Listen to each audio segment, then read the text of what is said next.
वो दौर कैसे भूल सकते हैं जब दुनिया हमें सांप सपेरों का देश समझती थी। हम भी अपनी गरीबी का ही प्रमोशन कर रहे थे।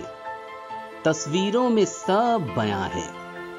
याद कीजिए उस फिल्म को जिसको ऑस्कर मिलने पर हम और हमारे समाज का एक वर्ग खूब इतराया।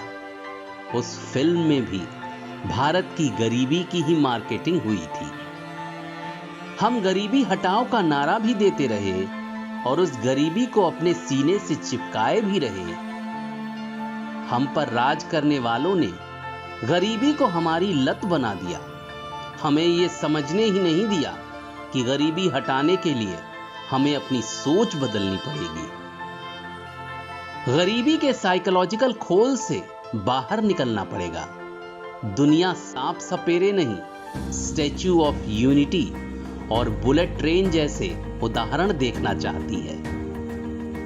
बुलेट ट्रेन से याद आया, जापान के बारे में सोचा है कभी आपने? 6 अगस्त 1945 का वो दिन हमारी आजादी से ठीक 2 साल पहले की ही तो बात थी। हमें तो आजादी मिली, यानी कुछ बेहतर हमारे हाथ आया, कुछ और करने का मौका मिला। मगर जापान ने तो 2-2 परमाणु हमलों की मार झेली।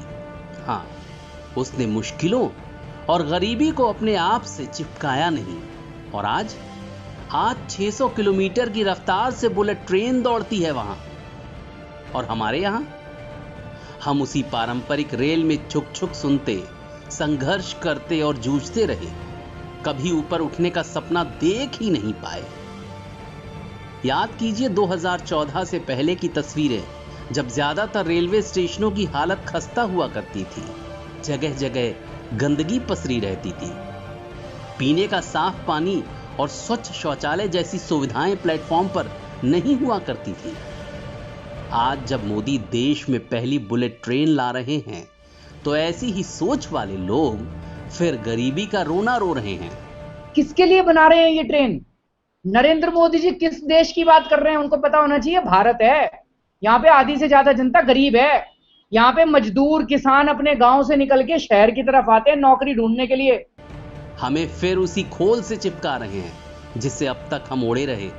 अरे इसी गरीबी के लिए मोदी के आने के बाद से 20 रुपए का 1 लीटर पानी 5 रुपए में मिल रहा है।